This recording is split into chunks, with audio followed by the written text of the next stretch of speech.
nether looks like. This takes you straight to the nether highway. Where is this going to take us? The Palace of the Creator. Is this going to be their main base? Oh my goodness.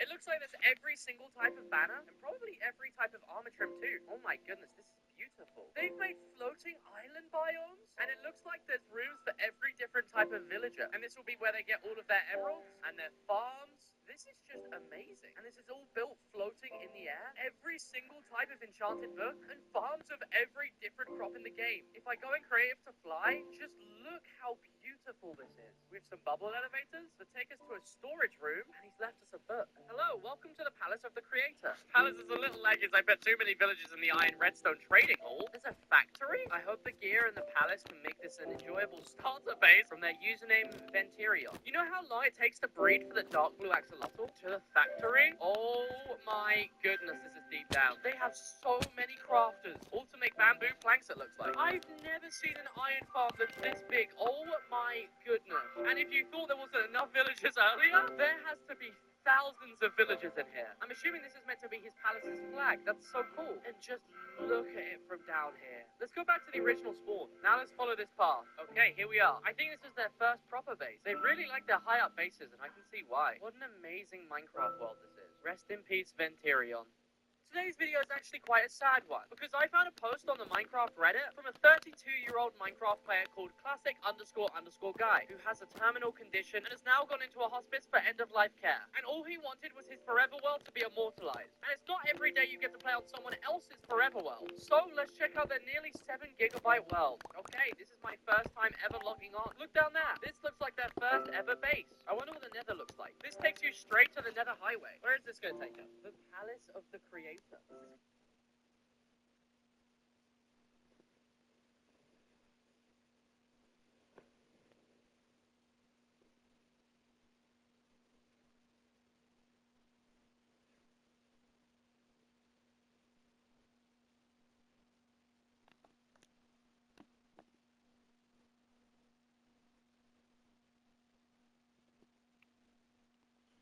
Right, I'm back. Welcome back. Let's finish up that base we were working on. Oh, about that. I actually carried on playing after you left. Ah, right. Well, did you finish the base? Funny story, actually. Oh, yeah? So, I was building this house, and I thought, I better not play too much without it. Oh, thanks. So I did some casual mining instead, just to gather resources. That's just good things. So, I accidentally built a nether portal. Oops. Butterfingers.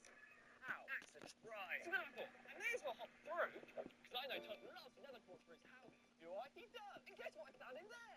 What? A nether portal. You just happened to spawn right next to it. Maybe. Look at all these blaze rods. Say, when I got that, I realised I had a stack of ender pearls somehow. I wonder what happens if I mix these together. I mean, you know what? But then suddenly, I slipped and I threw the eye of ender. Oops. Butterfingers. Again, they seem to be leading me somewhere. You know where they're leading. I had to get to the bottom of this. See where this is going. Yeah. But then, I found the perfect location for your house. Oh, yeah, nice. But first thing first, better check those foundations. Surely not. So I dug straight down and found a portal. What are the chances? Very high, actually. Well, whilst I'm here, clearly that's intentional. I'll have a little scrap with this random dragon. The ender dragon. And the dragon has been slain. Curse these buttery fingers! You finished the game without me. No! You still got loads of stuff to do. Like what? To build that house you weren't so fucking talking about. Right, I'm quitting. Right, I'm back. Welcome back. Let's finish up that base we were working on. Oh, about that. I actually carried on playing after you left. Ah, right. Well, did you finish the base? Funny story, actually. Oh, yeah? So, I was built... Luffy's fleet literally flattened a god. St. Charlos thought he was untouchable because attacking a world noble means war. But he forgot that Luffy's grand fleet only speaks one language, pure disrespect. It was hard work, but I finally did it. I never gave up on my dream. And now the giant mermaid belongs to me. While the kings were paralyzed by fear, Miosgard found the ultimate loophole. Kings can't fight, but pirates can. He gave Sai and Leo a 5-star green light to choose violence. Just checking you guys, but I can kick his ass this time, right? Of course, I'll take full responsibility for it. They didn't just hit him, they compressed his entire existence into the pavement. It was a delivery of karma so heavy it turned a god into a literal pancake.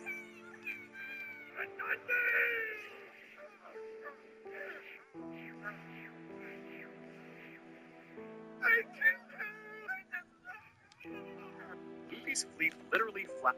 I'm about to get my mom a surprise for her life.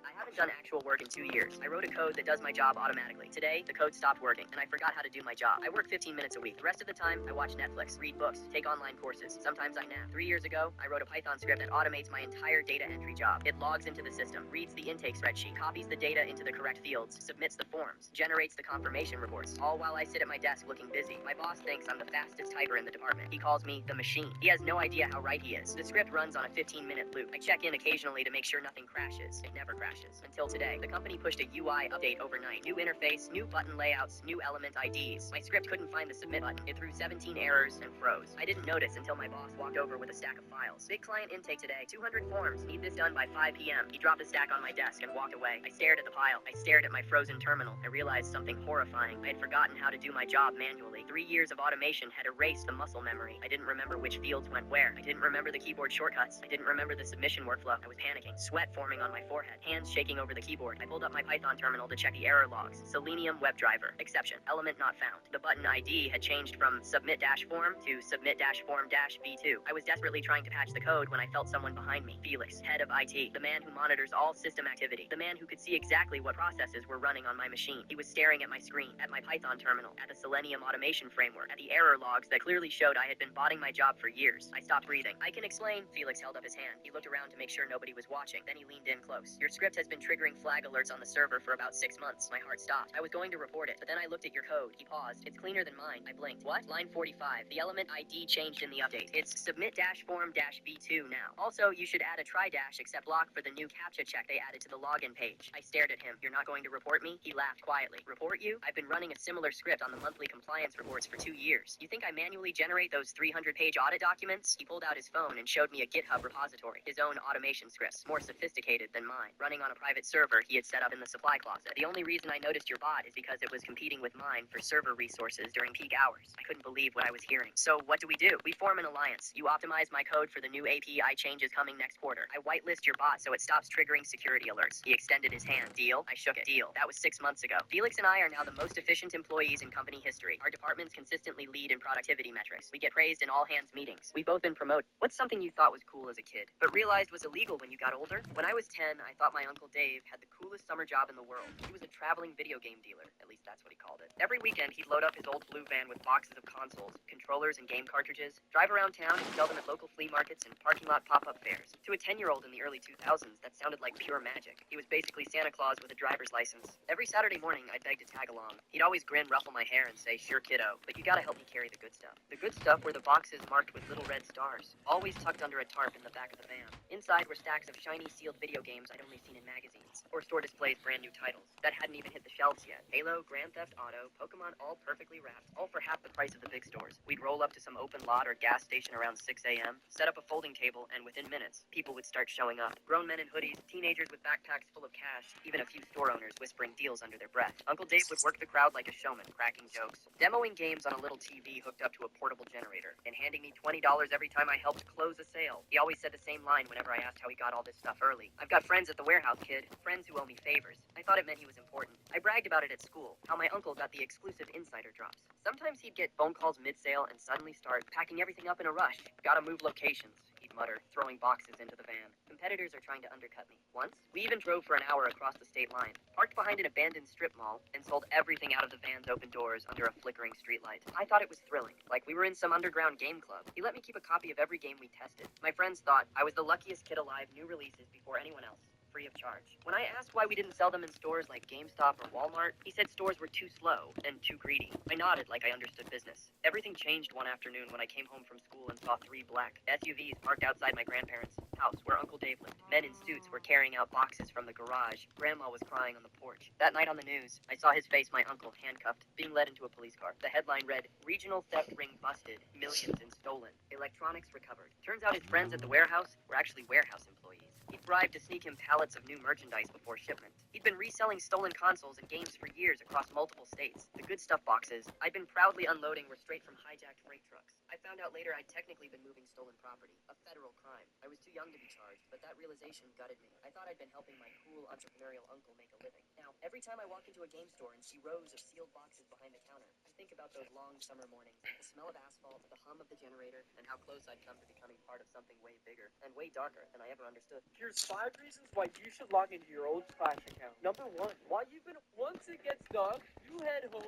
place your bed like this, and lie down to sleep. But you're doing it wrong. Break that. First, set up your bed like this. Now down here, break 2 blocks, place a slab down, and a stair on this side. It'll look like this. Pay attention. Now, break 2 blocks behind the bed and put a block right behind it, like so. Next, lay down 1, 2 rails as if you're clicking on the screen to follow me. Here, behind the house, place a minecart on the rail and push it. Wait, let it push just a bit more. Now you're going to break these rails and cover that wall. You're going to break the block to the right of the bed and place a sticky piston there. A bookshelf in front of the piston. Break the block above, place redstone dust on the piston, and put a block on top of the bookshelf. Now, place a lever on the front of that block. Put a bookshelf on the other side, and now, very important, just click the minecart and flip the lever. And there you go. You'll be sleeping properly and all tucked in so you don't get cold. Once it gets dark, you head home, place your bed like... Is it just me, or does every friend group have that one quiet friend everyone loves? You know the person doesn't say a word unless absolutely necessary. Mind you, there's a lot of groups that have this. They rarely ever speak, but when they do, best believe we all paying attention. And when they walk in the room, it's like everyone embraces their presence. Yo! And these people are often the most genuine people you'll meet. That person for our group was named Joey. Now, Joey was the type that was 90% listening and 10% talking. Without Joey, the friend group would fall apart. Why? Because every single person in the friend group goes to Joey when they have a problem. If your girl breaks up with you, talks to Joey. If the group is fighting, talks to Joey. If the group can't decide where to eat, ask Joey. Yo, what do you guys want to eat? How's Chick-fil-A? Nah. Pizza? Nah. Wingstop? Nah.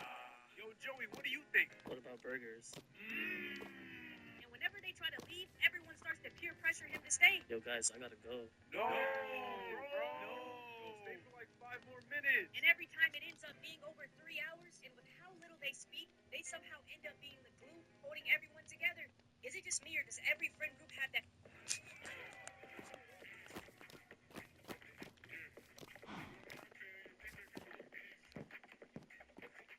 Hoppers.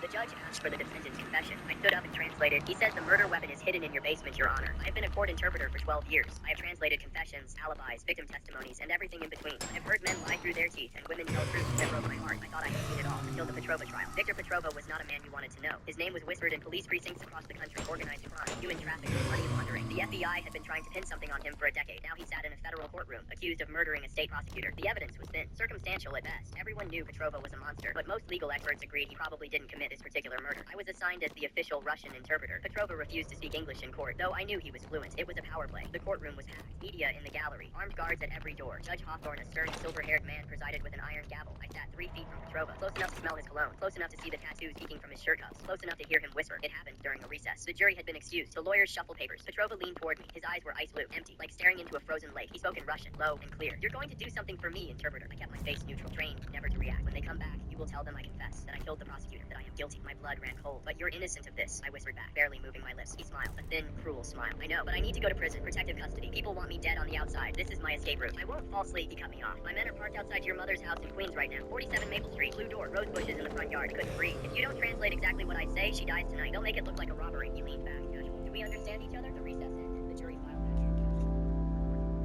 Racing, spiraling. I thought about my mother, 73 years old, living alone, probably watering her plants right now, completely unaware. I thought about the trouble, about what they have in place to escape through a false confession. I thought about the real killer still out there, still free. And then I thought about the case itself, the murder prosecutor. His body found in his car, no witnesses, no DNA. The only evidence was a gun. Never been recovered. A gun someone had hidden very carefully. A gun Petrova didn't have. Someone did, but he hid it completely dead. Petrova, Mr. Petrova, you should say you wouldn't say that word Petrova had to be spoken Russian on my ear.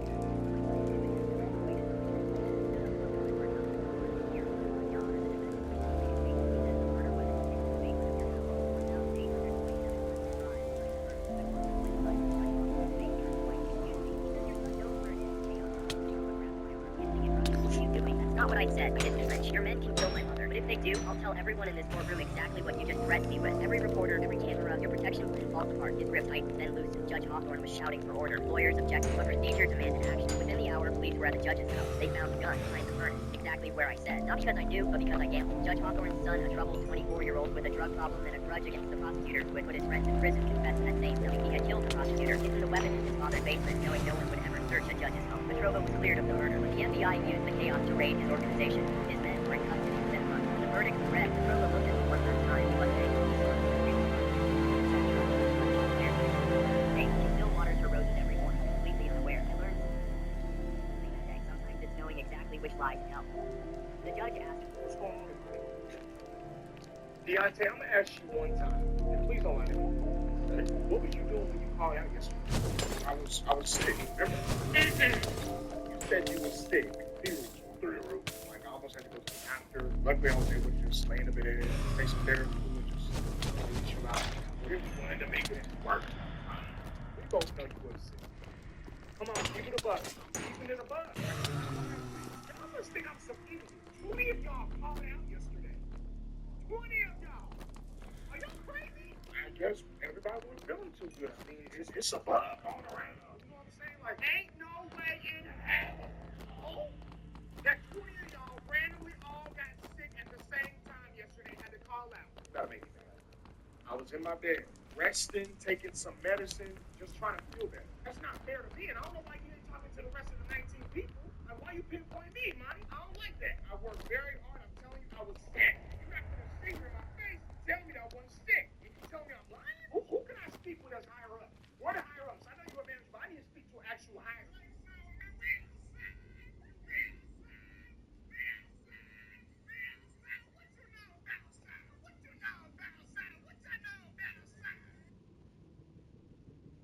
You made it very clear yesterday that you wasn't inside. You was. And trust and believe, I'm checking everybody. How'd you get that video? You asking the wrong questions. That's not me. Are you lying some more? Okay, even if it was me, Monty, I'm pretty sure that's invasion of privacy. And I'm not that. Who sent you that video? That has nothing to do with you. So because you want to play in my face, we're going to take this to HR. I bet HR would love this video of you saying, so I'm going to take this video to HR since you want to be outside. And I'll also be right behind you to show them videos of you on OnlyFans. Yeah, I found you. Ah, you real quiet now. Miss Rose. You got a lot of subscribers, by the way. And she got a lot of work to do. And you know, HR, I think they not here today anyway. And you know what? I actually got too much storage in my phone, so I'm going to delete this video. What's going on, Imani? The day my company went public, I found out my fiancée was cheating on me. Someone sent me a photo of her making out with a security guard in the parking lot. Then I saw her latest Instagram post. Simple days are the best kind of happy. The picture? That same security guard rubbing her pregnant belly in a hospital maternity ward. I looked at the engagement ring sitting on my desk, the one I was going to propose with. I tossed it in my pocket. Chloe, you want a simple, ordinary life? Fine, have it. But you just lost everything I was going to give you. I called the hotel and wedding planner to cancel everything. Then I called the bank. Freeze all the accounts and credit cards under Chloe's name. Right as I hung up, Chloe walked into my office. Babe, did I just hear you say freeze accounts? Whose accounts? I dodged the question and looked past her at Mike, the security guard standing behind her. Aren't you gonna introduce us? Chloe instantly forgot what she'd asked. She grabbed Mike's hand, all smiles. Babe, this is Mike. He works security in the parking garage. Mr. Anderson, nice to meet you. Mike gave me this shy little smile. My blood boiled, watching Chloe hold onto his hand like that. I loved this woman for 10 years. Spoiled her for 10 years. I built this whole company from nothing, just to give her a good life. I nearly died more times than I can count, fighting my way to the top, and none of that mattered. 3, 5, 2, 1, 1 out. Mike's talking to me, Chloe said, sounding annoyed. I looked at her and said calmly, if he's a parking lot security guard and it's the middle of the workday, why isn't he down there? What's he doing here? Chloe jumped in. I brought him. Mike's just had bad luck. Life hasn't given him a fair shot, but I know what he's capable of. Doesn't the company need a business development manager? I think he'd be perfect. I almost laughed. She's trying to get her side piece a job at my company? This isn't some charity, Chloe. It's a multi-million-dollar business. I once told her if she ever betrayed me, I'd take back everything I gave her. I could lift her up to the top or drop her to the bottom. Before I could say anything, Mike piped up. Don't worry, Mr. Anderson. I'll totally crush it as business development manager. I'll make it the best department in the company. Chloe smiled at me. I know you can do it, Mike. You actually believe this guy? I took a sip of tea. I don't remember agreeing to make him business development manager. Chloe's face went stiff. Babe, Mike is the best fit. You'd be hurting the company if you don't hire him. Have you heard some rumors? They're all lies. I brought Mike here because it's good for the business. Think about the big picture. Think about the big picture. So I should just hand over a management position to your boyfriend and turn my company into your love nest. My expression went cold. We have hiring policies. You can't just decide someone's the best fit. Chloe looked pissed. What policies? You're the boss, Lee. You make the rules. Chloe, Mr. Anderson has a point. Mike said, play peacemaker. Then he turned to me. Mr. Anderson, you've got the wrong idea about Chloe. Honestly, I'm not sure.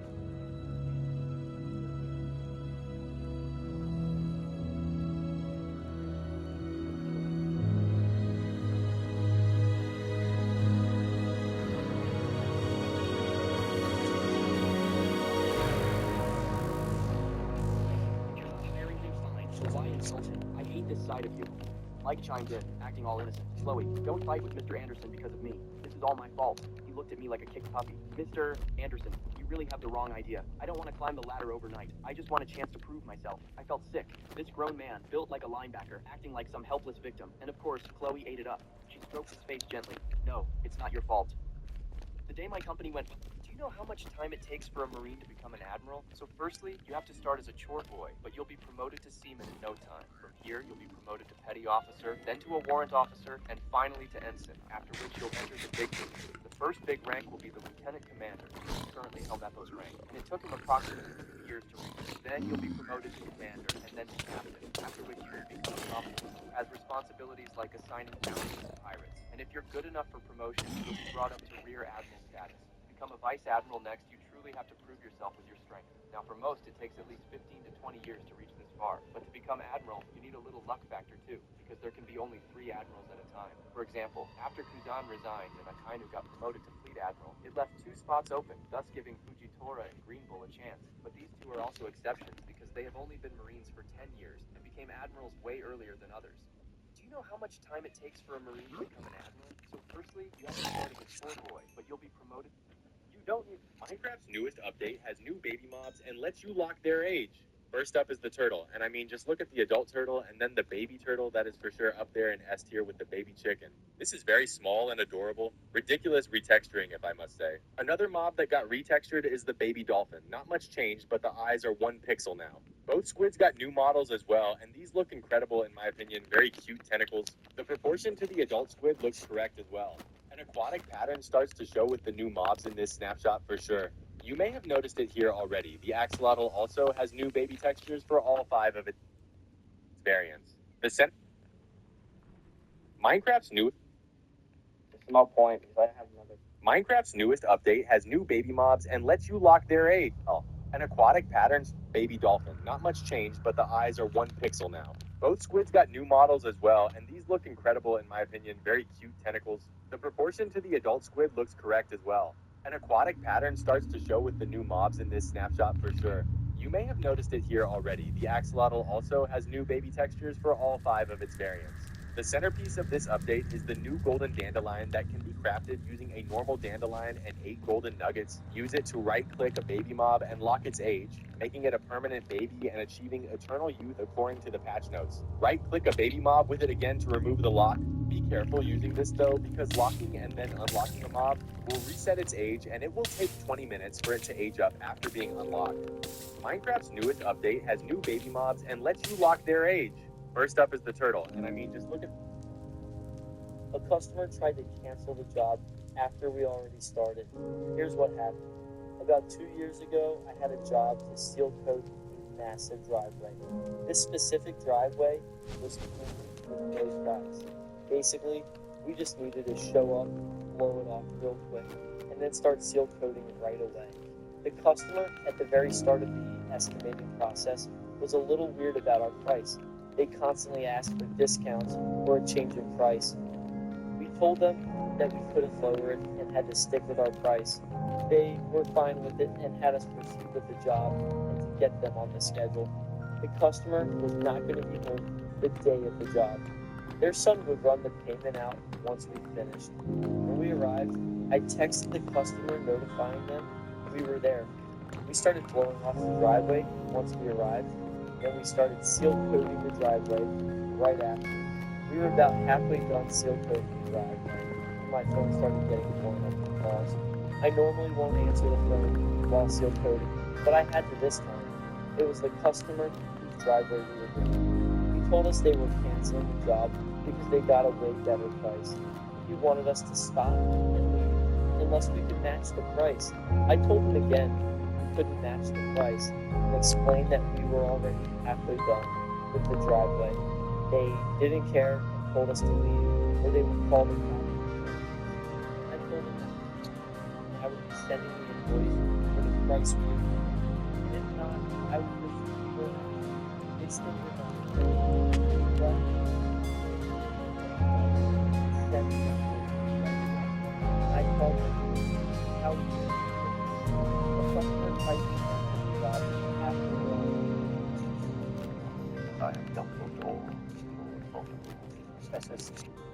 During my MRI, they stopped the machine and said, "Don't move. There's something metallic shifting inside you." I've had 3 MRIs in my life. The first 2 were routine. This one started the same way. I was lying in the tube, listening to the machine make its usual jackhammer sound, when everything suddenly stopped. Then I heard footsteps running. The technician's voice came through the speaker, tight and controlled. "Sir, don't move. Stay completely still." My heart started pounding. "What's wrong? We're seeing something on the scan. Something metallic. It appears to be moving." My mouth went dry. "That's impossible. I don't have any metal in my body." "Sir, I need you to remain absolutely still. We're calling a doctor." I lay there frozen, my mind racing. The only metal I'd ever had near me was the wedding ring I lost 2 years ago, but that was outside my body, not inside. The doctor arrived within minutes. I could hear multiple voices outside the machine. Urgent, mysterious. "Mr. Torres, I'm Dr. Patel. I need to ask you some very important questions. Have you ever been in an accident? Any injuries where something could have entered your body?" "No, nothing." "Surgery, dental work, piercings, just wisdom teeth removal 5 years ago." "That's it." There was a pause. "The object we're seeing is approximately 2 centimeters long, metallic, and is currently located near your lower spine. When the magnetic field activates, it shifts slightly. My whole body went cold." "How is that possible?" "That's what we need to figure out. We're going to do another scan, but we need to move very carefully. If this object shifts the wrong way, it could damage your spinal cord." They pulled me out of the machine. A team of doctors surrounded me, asking questions, taking x-rays. Everyone looked confused. That's when I remembered something that made my stomach drop. 3 months ago, I'd gotten into a minor fender bender. Nothing serious. I walked away with just some bruising and soreness in my lower back. But the other driver had been strange. Insisted on helping me out of my car even though I was fine. Put his hand on my lower back, steadying me. I thought he was just being helpful. "Doctor," I said slowly, 3 months ago I was in a car accident. The other driver helped me out of my car. He touched my lower back. Dr. Patel's face changed. "Did you get his information?" "Just his insurance." "Why?" She didn't answer. Instead, she pulled up my x-rays on the screen and zoomed in. There it was, a small metallic object, lodged between 2 vertebrae. "This isn't random," she said quietly. "This was placed deliberately." My blood turned to ice. "What do you mean placed?" "The object is a tracking device, military grade. Someone put this inside you." I couldn't breathe. "Who? Why?" That's when my phone buzzed. Unknown number. I picked it up with shaky hands. The message was simple. "You saw something you weren't supposed to see. We need to talk." I showed the doctor. She immediately called security and the police, but I was racking my brain. What did I see? I work in IT. I'm nobody. Then it hit me. 6 months ago, I've been contracted to repair computers at a law firm. Sent me access to folders that were secured.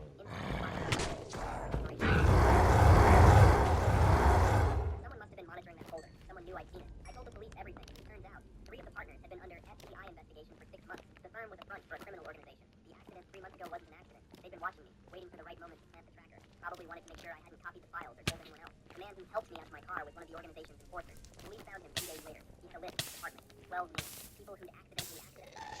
I was number 8. The first 7 were all dead. 1 fell downstairs. 1 carbon monoxide poison. All within 6 months of accessing the folder. I was next. The doctor removed the tracking device that night. The FBI looked into it while they built their case. 3 months later, all 3 partners were arrested. The enforcer turned witness. During the trial, the prosecutor asked me why he planted trackers instead of just killing us immediately. His answer made me or made copies. The trackers let us monitor their movements, listen to their conversations. Once we were certain they were no threat, we eliminated them and made it look accidental. I've been walking around for 3 months with a listening device embedded in my spine. They've heard every conversation, every phone call, every moment of my life. The only reason I'm alive is because I've gotten a herniated disc and my doctor ordered an MRI. If I hadn't, I would have been number 8 on a very permanent list. Now I work for the FBI Cybersecurity Division, and I check my back incessantly every single day. During my MRI, they stopped the machine and said, "Don't move. There's something metallic shifting inside you." I've had 3 MRIs in my life. The first 2 were routine. This one started the same way. I was lying in the tube, listening to the machine make its usual jackhammer. When everything suddenly stopped, I heard footsteps. I'm sick of seeing fake videos of secret rooms in Minecraft that just don't exist. I'm talking about you, Preston Place. You make everyone not believe me. So here's a list of every real secret room in Minecraft. If it's not on this list, it's not real. Desert Temple has one down here. As well, in the back corner, you have a secret staircase. It's covered in sand that becomes this room when it's fully excavated. Inside the Jungle Temple, there's a secret puzzle, which you solve by flicking this lever and this lever down, then back up. When you come back up here, it reveals this secret room down here with a chest in it. The Woodland Mansion has a few secret rooms. Basically, what you have to look for is when there's a room that doesn't look like it has a door, but doesn't connect to an exposed room. As an example, this room here is the boxing room, and the wall ends here, but it looks like there could be another room here. That's because, yep, there's another room here. There's a few different types of secret rooms. The X room, which has a chest inside, the spider room, which has a spider spawner, the fake end portal room, The obsidian room with a hidden diamond block, the birch pillar room, the clean chest room, the lava room, which also has a hidden block inside, and the attic room, which has 2 hidden chests on top. The ancient city has a secret room underneath the portal in the center. You want to come to the very center, then turn around to this bridge. Underneath here, there are these 2 doors here. If you make enough noise, like eating some food, this door, in a second, is gonna open and reveal this whole redstone tutorial place. If you come inside an igloo and break down on this block here, there's gonna be a hidden trap door with a long ladder down. That'll take you down to this basement with a tutorial on how to resurrect a zombie villager. And that is every single real secret room in Minecraft. I'm sick of seeing fake videos that All you gotta do is lay your clothes out and take a fire picture. You gotta tell everybody what you're selling. Be sure to use relevant keyword. Pricing is also incredibly important. No time for chilling. Hurry up and upload the rest of your wardrobe. All you gotta do is lay your... can I go hang out with a friend tonight? We're gonna get our boom boom party on. Shakira, the school's now staring at us. So embarrassing. Why isn't the other half staring? Oh, come on, Casey. You are going to that dance and having some fun. My brain just seemed really cute and funny, but my mouth is just kind of like, whoa, lovely love. Oh, come on. You are exaggerating. How you doing, Marissa? Oh, hey, Ryan. Cute jacket. Thanks. Hey, Casey. Hey, Jackie. Cute jacket. Hey, cute Ryan. Jacket. Hey, oh, just cute. Oh, hey. Any chance you changed your mind about going to the dance because a lot of cute boys are going? You know that school dances are not my thing, boy. Who is that boy? Lincoln Treadwell. He just moved to D.C. Here's how some random grandpa's Countach ended up in Need for Speed. So when a game developer wants to add a new car into the game, they need to scan a completely stock car. And since they wanted to add an early production Countach, they quickly encountered a significant problem because most Countachs on the road today are either heavily modified or locked away in museums. So a junior developer went full detective mode to find a fully stock Countach. That's when he found a guy who was selling parts and casually mentioned that he's helping his grandpa maintain his old Countach. At first, developers thought that the mission was almost finished, but there was a catch. The owner refused to transport the car. Next, he got a call from EA saying that they are coming to his house for the scan. Now, not only did grandpa end up getting paid $50,000 for the scan, but now anybody can drive his Countach in various Need for Speed games. Here's how some random grandpa's Countach ended up in Need for Speed. So when a game developer wants to add a new car into the game, they need to scan a completely stock car. And since they wanted to add an early production Countach, they quickly encountered a significant problem because most Countachs on the road today are either heavily modified or locked away in museums. So a junior developer went full detective mode to find a fully stock Countach. Casually mentioned that he's helping his grandpa maintain his old Countach. At first, developers thought that the mission